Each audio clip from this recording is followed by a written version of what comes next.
Hey everyone, it's Johnny. I'm back today again with my second video, and today I'd like to go over one of my favorite samplers of all time, the Roland S-50. And the Roland S-50 is really dear to my heart. In the 80s, when I was getting into synthesis and samplers and electronic music, I really badly wanted a sampler at that time. And one of the early low-cost samplers that came out was the Roland S-10, which had these little tiny quick discs, and it was the little brother of the S-50. And I think I bought it for about $1,000 at Long McQuaid in Victoria, Canada, which was a lot for me. I saved all my money to buy this sampler, and I loved it to death, but I always wanted the S-50. And the S-50 was the big brother of that sampler at that time, and you could hook up a video display to it and do lots of cool editing, like Fairlight on a budget type stuff with it. And both are 12-bit samplers. The S-50 was a sampler that I always wish I could have had, although it was several $1,000s and way out of my price range at that time. So finally, a few years ago, I decided to get an S-50 because they were relatively cheap on eBay. And strangely enough, I got one for very cheap. I found one while I was in Los Angeles for $100 at a pawn shop and shipped it back up to my studio here in Canada, and proceeded to do some repairs on it and got it functioning. Eventually, I modified it with a few options that came out aftermarket, like a video card for it. So I'm going to show you some of that stuff today. So let's get on to the S-50, an awesome sampler by Roland. I love this sampler, and I'll go into more detail why it's so awesome in a little bit. So let's get going. Okay, here's my S-50 in my studio. You can see I've got it kind of set up here. And as you can see, I have a little mini flat panel display hooked up to it, so I can it shows a readout of all the panel functions, which was an option on all the S-series samplers except for the S-10, I think. And that CRT plugged into the back here that I'm going to show you. This S-50 is in pretty good shape. I can do all the panel features. Anyway, let's just go around back and have a look at the S-50 and some of the modifications. Okay, let's go around the back here and check out the S-50.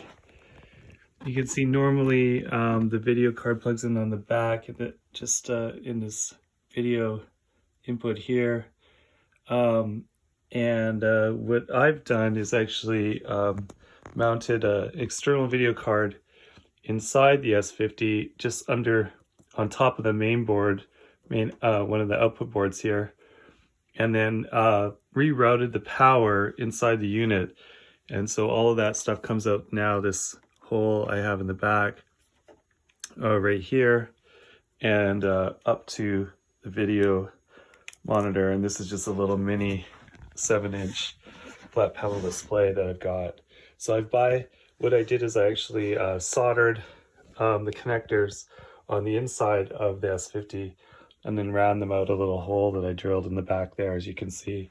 So I can actually mount the display on top of the unit.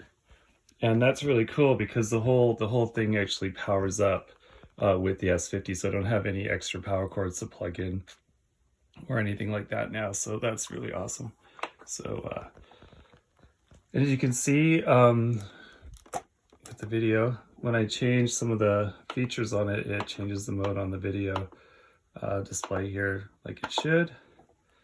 You can see that. So the S-50 front panel, if you're running System 2 software, actually is pretty cryptic.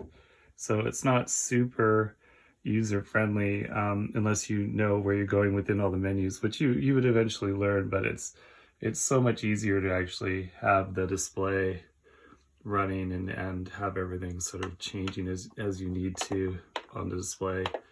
And then we'll go into some sample editing here in a minute and show you some good stuff and why I like the S-50 so much. One thing I also forgot to mention about my S-50 is I did get it modified with a USB drive, so I replaced the main drive, the 3.5-inch floppy drive with this USB reader, so I can actually load in discs from a USB stick. And I'm going to show you that later. I've got actually all of the sound libraries on USB sticks now, so which is great. So I have 4 USB sticks which contain all of the sound libraries that were available for the S-50 when it came out. Okay, we're back here, and yeah, we're gonna load up some samples on the S-50. I've got all the samples spread out on these USB sticks. You can get 100 samples per stick. Unfortunately, it's a bit of an old school format, so it only holds 100 discs. But let's stick that in here and load up some of these old sounds on the S-50. Let's do 16-bit piano, and that would be, it looks like sample 41, so let's load that up. I'm going to switch it to 41 here on my drive. Press, whoop, got 42 by accident. All right, let's load that up. 42, what is that? 16-bit piano 1B. Okay, that's loaded into the drive, so now let's load it onto the disk. Disk load, execute, enter. Now loading. 16-bit piano 1B, there we are. And that's loading in. Let's check that out. Takes a bit of time here. We got countdown here from about 70. So, and that's just filling the memory of the S-50 up. This is the 1986 tech here, so it's not super quick. Alright, it's loaded. There it is. It's not bad.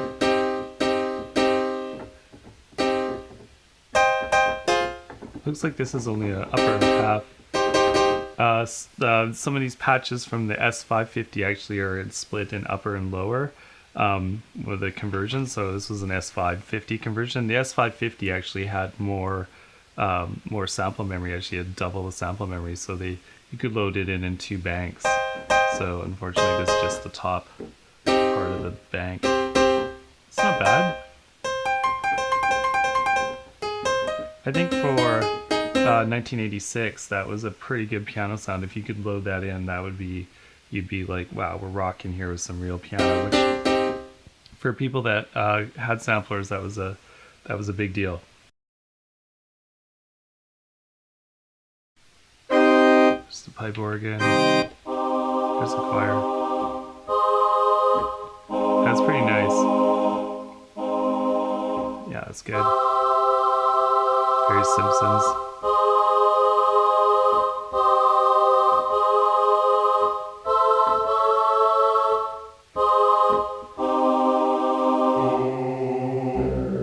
Again, this is kind of when you get down to the low notes where the S-50 really shine.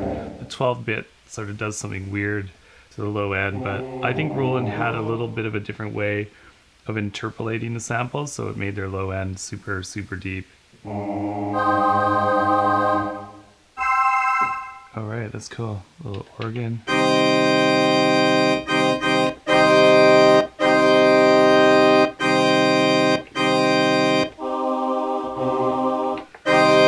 little bit of both at the same time, which is pretty nice.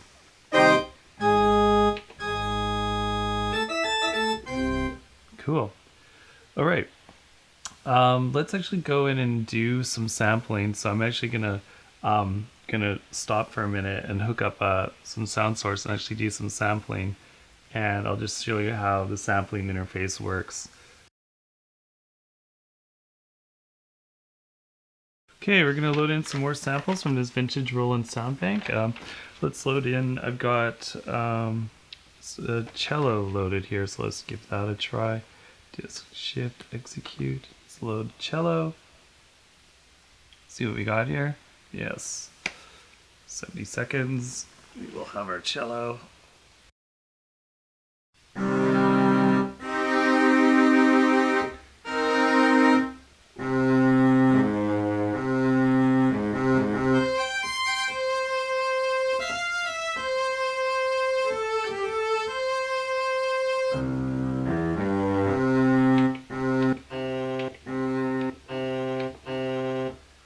pretty basic, but 1986, that was probably a pretty awesome sound. Again, super nice on the low end.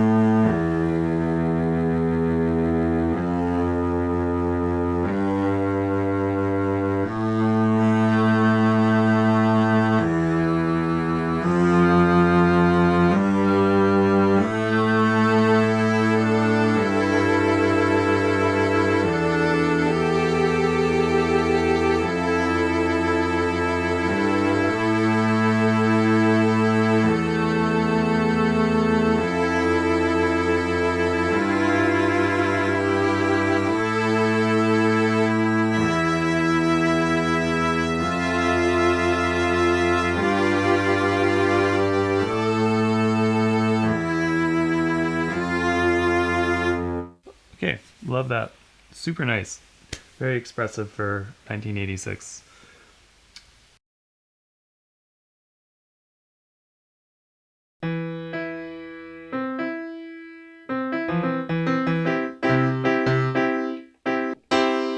That's pretty nice.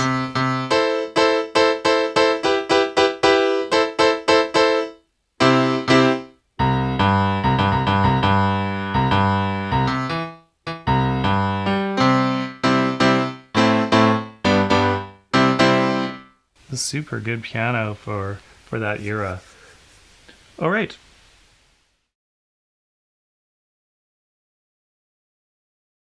So what I have is I have an old playback unit that I used to use sometimes during my live shows, and I have some samples on here, and we're just going to go through the sampling setup and method, and you'll be able to see what's happening on the screen. So let's go into record mode. And this is awesome. So you can see here, based on what's in the screen, there's nothing, there's no sampling, there's no sounds in the memory right now, so it's a clean slate. And we have 7.2 seconds on bank A and 7.2 seconds of sampling on bank B. Let's just go look at some of the sampling setup. So we're in bank A here. We're going to do 30 kilohertz frequency. Let's set up a sampling time here. Let's just go, so we get maximum sampling here. Let's just go for the whole 7.2 seconds. Let's set the original key to C5, to C3. I like sampling on C3 just so I know where the sample came in at. And forgot to mention, one thing I really like about the S-50 is the alpha dial, and a lot of people don't like the alpha dial. I'm kind of an 80s kid, and there was a few synths that Roland made in the 80s that had the alpha dial. The Super JX I also have with an alpha dial, and a couple other keyboards had it. The S-50 have it, and it's kind of a neat way of just kind of scrolling around and changing your parameter, but it's not super quick or anything like that. But I don't know, it's just kind of neat to rotate a wheel instead of press buttons sometimes. Okay, let's go down, set the threshold. I usually bump the threshold up a little bit. You can see the little triangle on the level meter changing there as I bump that up, but I'm going to bump it up a little bit just so it's above sort of the noise floor in case there is any. And you can do a pre-trigger. Well, it's actually pretty nice because it'll actually compensate for a little bit of the sample that might play before the actual sample is set to record. In actual fact, the synth is probably always just sampling into memory. It's always just listening, so you're just actually taking a point in time and doing that. So once we've got all our parameters set, let's go to record. So we'll just page back up to sampling, and we can go to the scope here and just check that out. You can see the scope running, and that's actually super useful just to set your sample. We'll look at your waveforms as they're playing if you want to see that. Okay, here we are. We're all set up. I've got my sample queued. We've got our level set. What we're going to do now is put the sampler into ARM mode. We've got 7.2 seconds set up so we can sample. I've got my Reservoir Dogs sample on my little playback unit. And one thing that you have to do on the S50 a lot, and it's a bit of a pain, but it's not very explanatory. In the menus, you have to hit shift a lot to do things. So I'm going to hit shift, and we're going to put it into auto mode, and it's going to start getting ready to sample. So I can hit my sampler, and that should kick it off. Are you gonna bark all day, little doggy, or are you gonna bite? Oops. And it didn't do it. Let's do that again. Start that up again. Okay, let's try that again. Now we're in auto mode, and now I believe, yes, that's right. Hit enter, and it's waiting for the trigger. And here we go. Bark all day, now we are sampling. Or are you gonna bite? All right, sweethearts, what do you want? Perfect. Okay, we have our sample. System's working away. There we are. Are you gonna bark all day, little doggy? Or are you gonna bite? Nice. Are you gonna bark? Are you gonna bark? You can see the waveform there. It's actually a pretty sweet waveform for 1986. So you know you can see a lot of detail there. It's actually pretty nice.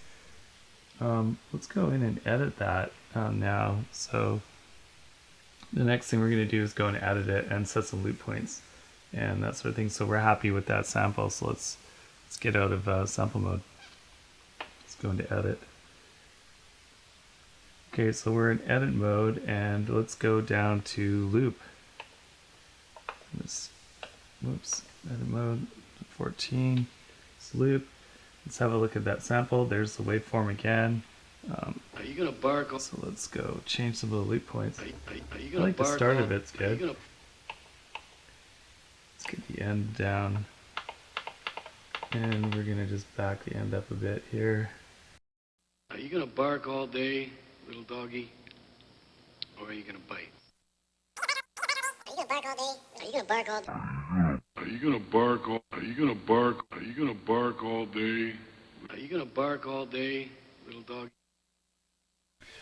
Okay, anyway, I hope you've enjoyed a little bit of sampling on the S50. Super fun, old school sampler. It really shines in the low end when you get some of these samples down, and they start getting nice and grainy, which you don't really get on sort of modern day samplers.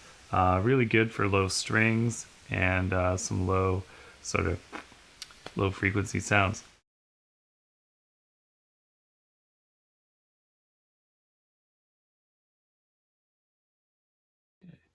One thing I wanted to talk about too is what I noticed, and is what most people notice, is that the output was sounding a little distorted. And it was really weird because it would actually play for the most part normally, and then it would distort after sort of holding the keys down for a bit or at louder volumes. So I read up online and found out quickly that it was actually a relay set. 12-pin relay, a 12 switch relay on the output of the S50, and it's unfortunately discontinued now. And what happened with this relay is oxidation would build up on it. It wasn't a sealed unit, and oxidation would build up, and so over time it would just fail. And so all S50s, for the most part of this age, at this age, will have this problem. And so so I went online, and someone's made up a nice little circuit board. Actually, you can see right here. And I ordered those boards, and you have to actually get them manufactured. So the layout's online, but you have to actually get them created. So I made a few of these boards and then ordered the relays and then mounted them on sockets. And as you can see, it's pretty sweet. And that board, so I pulled out the old relay and stuck in this this DIY unit that I created, and voila, the output is once again perfect. So my S50 is operating perfectly now with this new transformer in place. So I would 100% suggest you use the resources online that you can find to either make this yourself, or if you want, message me and I have them for sale. And I just sell them for $25, which is pretty much what it costs to make them. And just so you know, you could order it and then solder that in yourself, to solder out the old relay and then solder it back in. It's not too hard of a job. It takes probably about an hour to do the whole thing, and you'll be good to go. All right. Hey everyone. Yeah, hope you enjoyed the S-50 video. If you liked the demo, please subscribe to my page as usual, and I'm going to keep the stuff coming. So more videos coming. So subscribe to my website. Hope you enjoyed this one. Thanks.